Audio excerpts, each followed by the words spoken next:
marqué quand même au final sur le chat et... Moi, je vous le dis, lui là, Loki, c'est une grosse fraude. Il y a un gros parallèle, je trouve, personnellement, entre Loki et Sanji. Loki et Sanji sont sont la même idée par rapport à Big Mom. Attendez 2 secondes. En gros, Sanji s'est fait manipuler par son père pour pouvoir... Enfin, manipuler. Il n'a pas eu le choix, à cause de son père, de se marier avec la fille de Big Mom. Tout comme Loki, qui a voulu marier la fille de Big Mom, là, je sais plus comment elle s'appelle, Laura ou sa sœur, là, je sais plus. Parce que peut-être qu'il s'est fait manipuler par son père, et donc juste Loki est un pantin de son père. Et donc on pense depuis le début que Loki va être le personnage, l'antagoniste principal de l'arc, alors que non, c'est juste quelqu'un que Luffy va libérer parce que son père le manipule, un peu comme le père de Sanji qui avait l'emprise sur Sanji durant l'arc Big Mom. Et donc juste les deux personnes, donc Sanji et Loki, ont été manipulés, et il y a un parallèle entre ces deux personnages, voilà.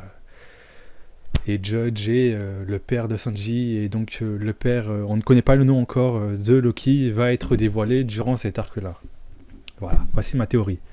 Et j'espère que le son fonctionne toujours bien, parce que j'ai mis plusieurs coups à mon micro, voilà, c'est bon, ça fonctionne bien.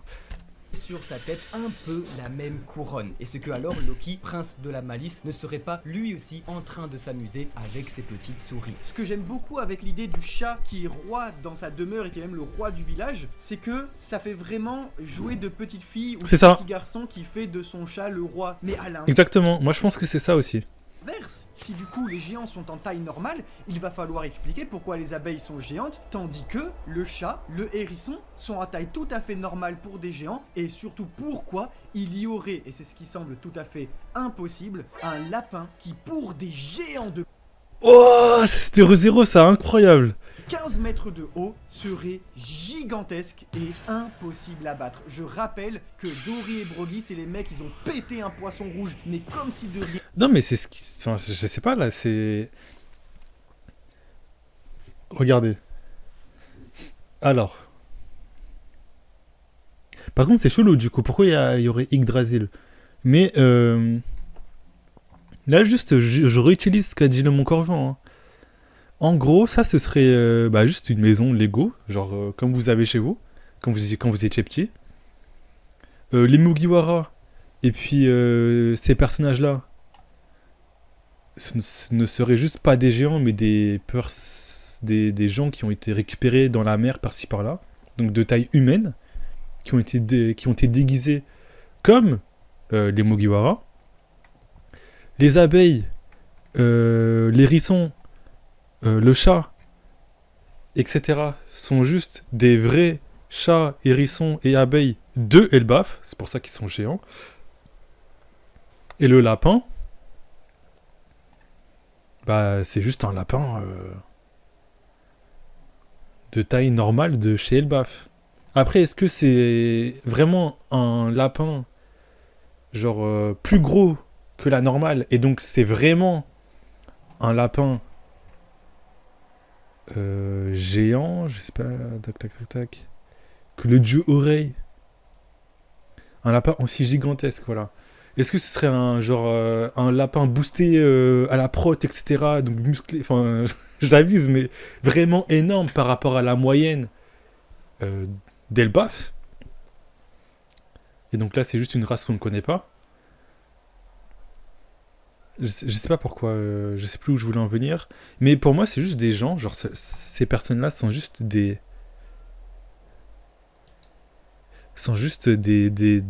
humains normaux, tout comme les Mugiwara, qui ont été déguisés en vikings, tout comme les Mugiwara. Les abeilles, le lapin et le chat sont des animaux de Elbaf, c'est pour ça qu'ils ont une taille surdimensionnelle.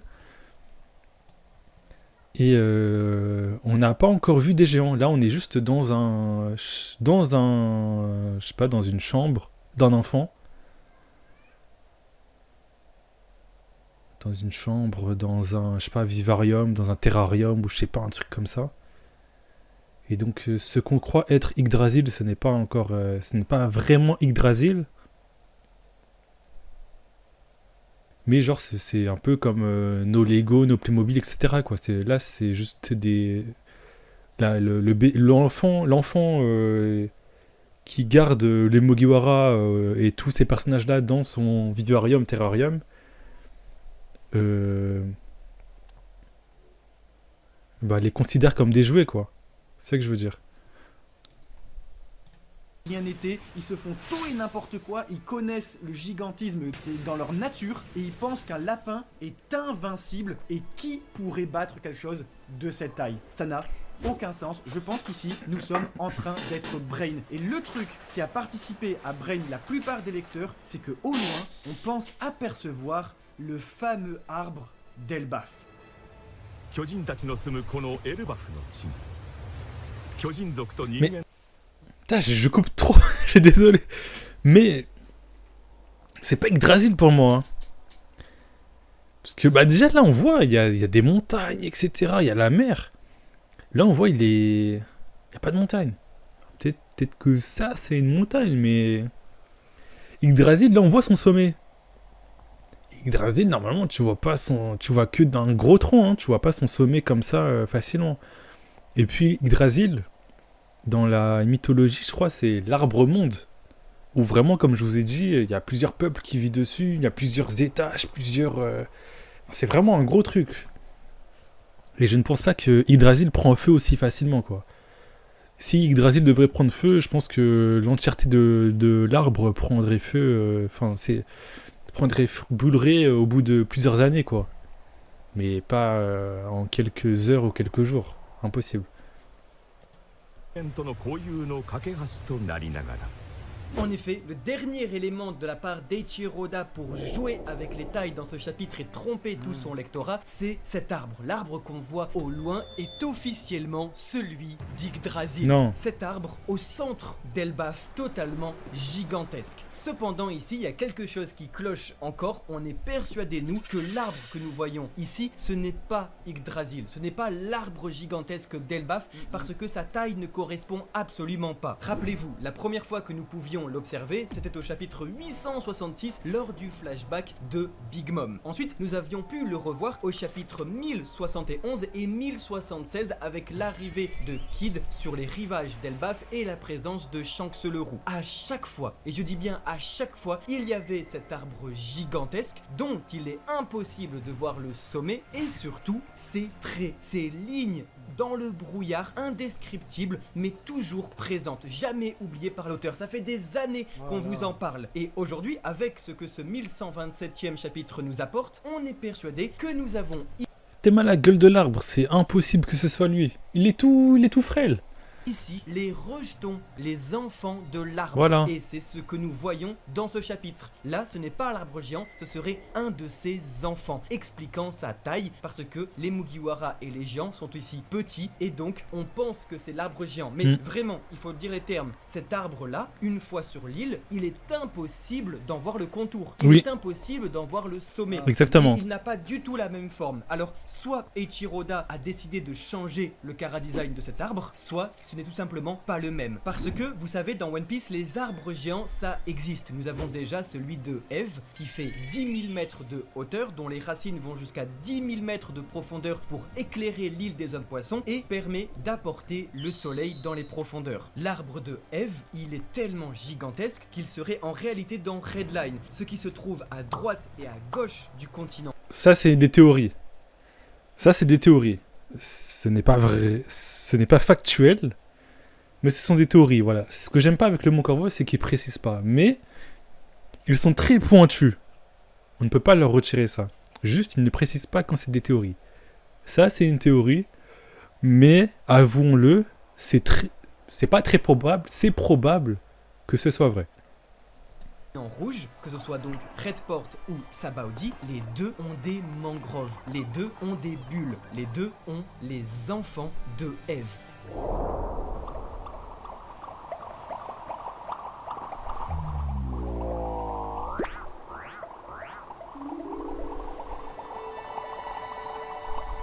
Parce que vous voyez, leur tronc, c'est exactement les racines de Eve 10 000 mètres sous l'océan. Ici, nous avons donc l'arbre monde d'Yggdrasil, qui pourrait être celui d'Adam. L'arbre dont Franky parlait depuis des années, cet arbre tellement gigantesque qui aurait lui aussi, à l'autre bout du monde, ses enfants. Nous aurions donc Adam et Eve, l'un contrôlé par le gouvernement mondial dans Redline et l'un contrôlé par les géants Terre non affiliés au gouvernement mondial. Ces deux arbres pourraient faire 10 000 mètres de hauteur chacun, expliquant aussi pourquoi il pourrait y avoir dans Yggdrasil des îles célestes. Parce que dans la mythologie nordique, c'est des arbres mondes, c'est un arbre qui porte plusieurs mondes en lui, et ces mondes pourraient être de manière très empirique représentés par le mangaka par des îles célestes coincées dans l'arbre. Parce que, oui, encore une fois, les îles célestes dans One Piece, comme Skypiea, se trouvent à 10 000 mètres de hauteur. Au-dessus des nuages. Au-dessus des Ça veut nuages. dire qu'on peut pas voir ni le sommet des arbres, ni le sommet de Redline, ni Skypiea. En effet, ça a déjà été montré, lorsqu'on est en bas de Redline, on ne peut pas voir son sommet, comme on ne peut pas apercevoir les îles célestes. Et Chiroda a décidé étonnamment de garder à chaque fois 10 000 mètres. C'est toujours 10 km de hauteur pour dépasser les nuages. Et du coup, l'arbre que l'on voit dans ce chapitre, nous ne pourrions normalement pas en voir Impossible le sommet. Parce que ce soit Yggdrasil. Impossible. Soleil des hommes poissons, il faisait déjà intelligemment le lien entre l'arbre de Ève et l'arbre d'Adam, l'arbre trésor d'Adam. Et lorsque Usopp y parle, on sait très bien qu'au final ça devient réalité. Ainsi, l'auteur pourrait même nous expliquer qu'Yggdrasil est au final Adam. Et Eiichiroda pourrait revenir sur la nature de celui de Ève, quelque chose qu'on attend depuis super longtemps. Et retenez bien ça, mais je vous jure, c'est capital, retenez bien pour la fin de One Piece, c'est que peut-être que cet arbre-là, Yggdrasil, va permettre d'introduire les civilisations qui peuvent vivre dans un arbre. C'est très important parce que Yggdrasil, dans la mythologie nordique, c'est un arbre-monde où différentes civilisations vivent dans les différents niveaux de son feuillage et de ses branchages, parce que tellement il est énorme, c'est un pays. Mais Ça se trouve, il y a plusieurs civilisations. Ça se trouve, le rêve de Big Mom se trouve dans Yggdrasil. Et donc on verrait des races disparues, etc. Ce serait incroyable. Des races où même le gouvernement mondial ne connaîtrait même pas l'existence. Ça serait incroyable. Mais je pense que ça va être juste plusieurs peuples de géants qui vivent dans Yggdrasil. Où Oda a remixé Yggdrasil et ce n'est pas du tout ça, c'est juste un arbre. Ça se trouve, c'est juste un arbre. On verra. Et ça impliquerait alors que du coup, ça serait une amorce pour l'arbre d'Ève planqué dans Redline qui, vous savez, et notre théorie depuis des années, on vous saoule avec ce schéma, posséderait en réalité en son sein Lovetail, le One Piece. C'est là où se trouve l'ancienne civilisation, le royaume oublié du siècle oublié. Là où Barbe Blanche disait « Vivaient les anciens dieux, les lunariens ». Sabo qui disait dans le chapitre précédent que les dieux sont arrivés au sommet de Redline pour pouvoir chercher une maison pour s'abriter parce qu'ils savaient très bien que l'eau allait pouvoir monter, et surtout qui vit au-dessus des arbres, les oiseaux.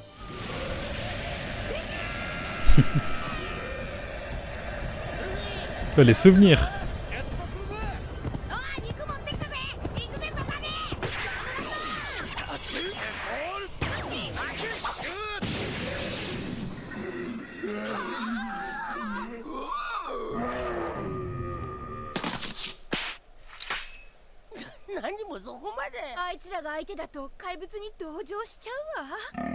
Et par contre, s'il vous plaît, là, je vais me faire strike. Nous retrouvons la fameuse naïveté des Mugiwara en découverte d'arc. D'ailleurs, c'est retranscrit avec le titre même de ce 1127e chapitre, Aventure dans le pays mystérieux. Et oui, depuis toujours, Eiichiroda commence les premiers chapitres de ses arcs narratifs avec Aventure au pays 2. Avec un petit détail près, c'est que normalement, c'est ouvert, c'est explicite, c'est Aventure au pays des samouraïs, Aventure au pays de blablabla. On est sûr et certain qu'on y est. Ici, Eiichiroda, il dit un peu Aventure dans le pays mystérieux, sous-entendant qu'on n'est pas encore tout à fait dans Elbaf parce qu'on est dans ce pays. Mais on sait qu'on y est. On a compris. Il y a des nouvelles tenues. On a compris. Hear me out. Dans ce chapitre, on n'a pas juste une référence, on a carrément une auto-citation du maître mangaka. C'est le combat contre le lézard géant de Sandora au chapitre 162 avec une double spread qui reprend exactement le même découpage. Zoro, Luffy et Sanji qui vainc aujourd'hui le chat royal de Big Time Castle. Du coup, on est vraiment dans cette optique de naïveté, de redécouverte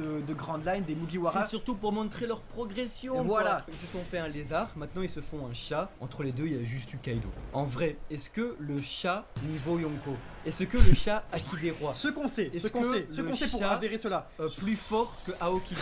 Sanji, Est-ce que Des- Mihawk contre Shanks, Aïe, les aïe, deux aïe. ensemble, plus fort que le chat? Sanji a dû utiliser Ifrit Jambe pour vaincre du coup le Big Stein Castle Kingus. Ça en dit très long, surtout qu'ils ont dû se mettre à 3. Est-ce que le chat plus fort que le Haki de Joy Boy? Emmett, miaou miaou miaou miaou miaou miaou miaou miaou Imou, waf waf waf waf waf. Non mais en vrai, on en parle déjà, c'est le GOAT, vraiment il est incroyable, c'est une référence, on l'a tous très Il a bien vu, one shot au sop. au chat du Cheshire, vraiment sa tête, son grand sourire et tout. Et les amis, on l'a déjà vu, c'est une dinguerie, ce chat. On a vu dans la c'est Color Spread, je exactement crois. le